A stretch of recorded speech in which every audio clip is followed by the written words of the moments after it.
Hi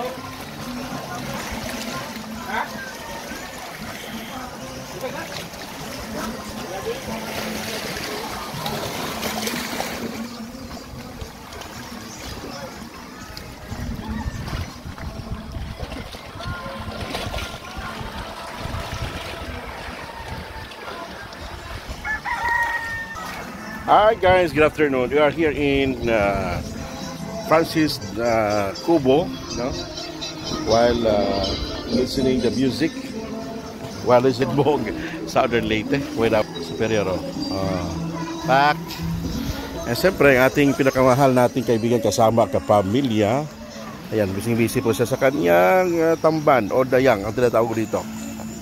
Ayan, no? Back.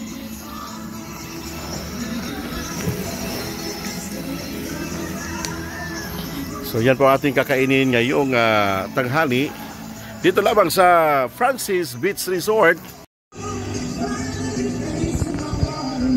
Grabe ba